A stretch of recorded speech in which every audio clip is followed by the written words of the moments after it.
Hey everybody, welcome to another week of the Video Vantage podcast. I'm Haley and I'm joined once again by my co-host Mike, and this week we are talking all things LinkedIn and why businesses should use the platform and how you can show up on the platform. Mike, thank you so much for joining me this week. Yeah, thanks, Haley. Good to see you again. Great to see you Um, too. I love that we're going to flip this a little bit, and I think I really want folks to hear from you and your expertise on a lot of the social platforms. And as you mentioned, we'll start with LinkedIn.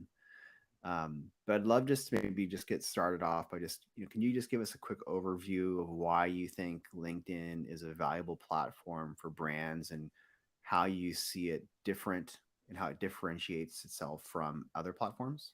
Yeah, absolutely. I think LinkedIn is considered a social network at heart, but it's much more of a business platform and a networking platform. So, what kind of differentiates it from an Instagram or a Facebook is that you have a lot of people kind of on there during the business day for work purchases or making business decisions.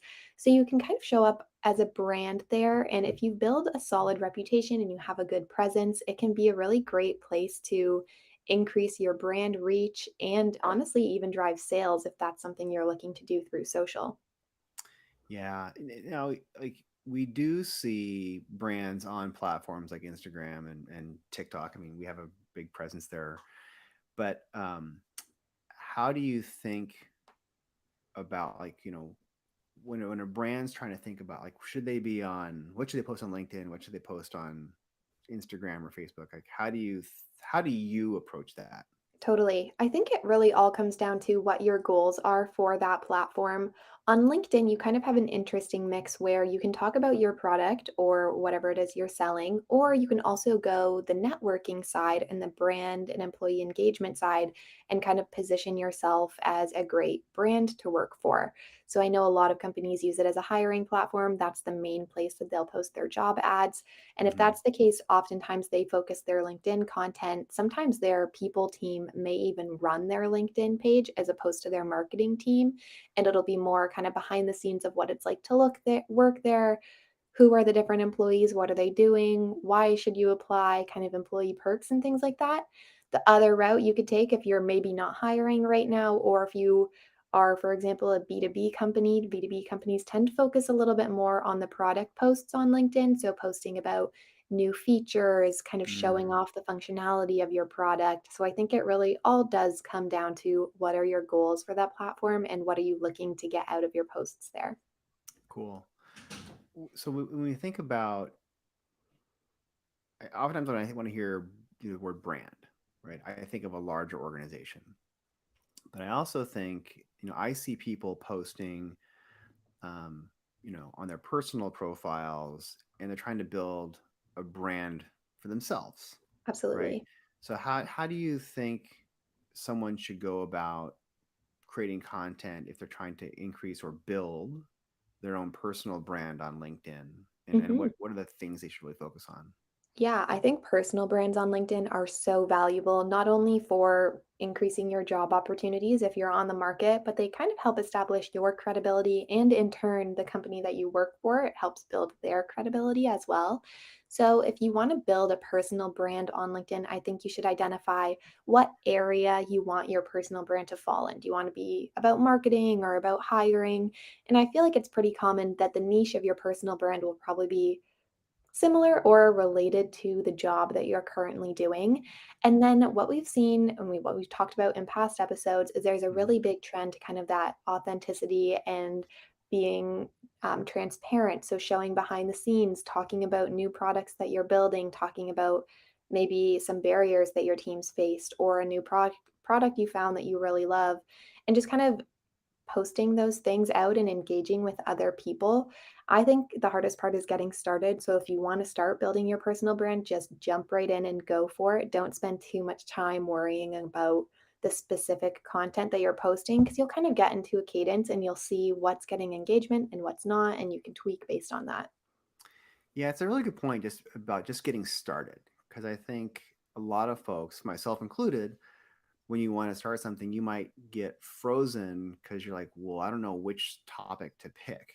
Absolutely. right? And I think But LinkedIn is a place too where you can probably feel a lot of imposter syndrome because you're surrounded by people who are great at what they do. And even if they're not great at what they do, sometimes they can make themselves sound great at what they do. So it's just getting over that fear of showing up and posting there can be a big step. yeah, and I also think to your point about just start, you may not, I mean, if you know exactly what you want to talk about, fantastic. But if you don't, that shouldn't prevent you from starting Totally. because you might start posting what appear to be disparate topics, but then you'll start to find the topic that resonates, and then you Yeah, just then you can that's the path you can go down. And there's no absolutely. real substitute that I know of to replace that other than just starting. Absolutely. Yeah. You know, And just kind of keep in mind, what posts in the past have you liked to consume on LinkedIn and maybe start with a post that follows the same vein as those posts. It's something that you like and it's something that caught your attention. So it's kind of a great way to get started. yeah.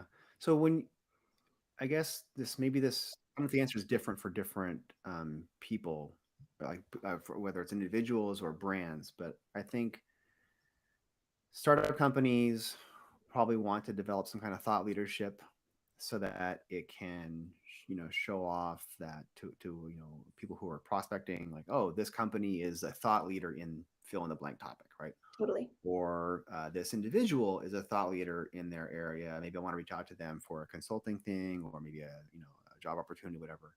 How can you go about doing that? That feels a little bit different to me than just randomly picking topic, right? So how Absolutely. do you to then like find your thing? But like how would you approach that? Or how would you recommend someone approach that? I think from the brand perspective, if you want to solidify yourself as an expert in a certain field, a great way to do that is through your employees because people trust and like to engage with people more than they trust brands and want to engage with brands. So if you have somebody on your leadership team, normally it's a CEO, maybe a CMO who has like a great network and people are interested in the things they post, it's great to kind of start with those profiles and help build them up because when that one person is earning the trust of an industry, it will be reflected onto your brand. So a CEO Mm, could have a post about your company or about something they're working on. And even though it's not coming from your brand profile, it still looks positively and sheds your brand in a positive light. So people kind of navigate there and check it out. One way that we've done that at Biteable and tried to make that easier for people at Biteable is through employee recommended content. So it's a feature on LinkedIn. It's completely free for companies to use, where you can go in and you can create LinkedIn posts that employees can then access and share to their feed. And when the employee shares that post to their feed, they have the option to update the text if they want. They can add in additional context and then that post goes to their feed and it looks like they wrote it. So it's not something that's being reshared from the brand's profile. It looks like that person just created it and posted it on their own. So it's kind of an easier way to get those personal brands started. I think we've seen a big trend this year where sometimes employers are a little bit afraid when their employees have personal brands because they're worried that they're mm. going to jump ship, maybe go do their own thing or get recruited by another company. But we've seen that shift a bit this year, and those personal brands are really being embraced and seen as something positive for the company. Yeah, I think actually, like, I don't know, it's kind of my take on that is on that the last part about building a personal brand and being scared of it. Like, if you're scared of that, like, I don't know what else you're worried about, right? Like, Yeah, I think if you're like that should scared be of the that, you last should thing you're probably worried do some about. reflection. Yeah, I mean, I think if as an organization, if you're worried about someone jumping ship and like you don't want them to expand and potentially help you, then like I don't know, like I said, self-reflection is probably necessary there. But Yeah, yeah. Essentially, if you're creating a great culture and you're treating this person fairly and treating them well at work, they probably won't want to leave. But if you're giving them a reason to leave, then they'll find it regardless of whether or not they have a personal brand. yeah. Um okay, so we talked a little bit about building a personal brand, building a company brand, thought leadership. To me, a lot of that centers around like how creating content. So what kind of strategies would you recommend for either individuals or brands when they're looking to create content and then distribute it on LinkedIn? Yeah, great question. I think it will start with research, just kind of taking a step back and looking at things I mentioned earlier. If you're a personal personal brand and kind of deciding what kind of content you want to create, think about the content that's captured your attention in the past. If you have an idea of the niche that you want to center your personal brand around, do some research on what other people in that niche are posting, what stands out, what do you have to add, and what can you offer there, and create content around those. If you're a brand, I always like to look at maybe competitors in your field, but then also other brands that might not be a competitor to you, but that are you think are doing well on LinkedIn and have great posts. And just try to analyze, what is it that makes this post good? How can you kind of replicate that as a company? So I'm a big fan of just kind of slowing it down, taking a second to think. And then also content pillars are super helpful. So once you've done that behind the scenes research, maybe come up with 2 or 3 different content pillars that are things you want to talk about or create content around. And those will help you when you are feeling a little bit creatively stuck and maybe you don't have any new ideas. You can just go back to Mhm. those pillars and brainstorm from there. Those are great suggestions. A final question is, so, you figure out what you want to talk about, you define your content pillars, you're creating content, and now you want to get it seen, Yep. right? I'm assuming that LinkedIn has its own algorithm for what gets promoted, just like all the other social platforms do. Do you have any insight that you can share with folks on how LinkedIn's algorithm works and how brands can try to optimize their content to get more views and engagement? Yeah, absolutely. LinkedIn, like the other platforms, their algorithm is constantly changing. It used to be somewhat predictable. About a month or two ago, it went through a pretty big change, and now folks are still kind of trying to figure out what this new algorithm likes. So I don't have much insight right now into what you can post on LinkedIn and it will go viral because there is Mm, no guaranteed thing. But I think it involves a lot of experimenting and being willing and able to kind of shift your content pretty quickly. So, for example, a big thing on LinkedIn used to be carousels where you could post maybe 6 different photos and slide through them. Carousels were recently removed, but folks discovered there's a workaround. If you upload those 6 photos as a PDF, they'll still appear as a carousel. So you'll kind of start to learn the ins and outs and the nuances and things like that. Video, of course, is big across all platforms, so it never hurts to experiment with videos in your content. But yeah, it's just kind of that mindset of being able and willing to try new things. Don't be afraid to fail. Not every post will perform really well.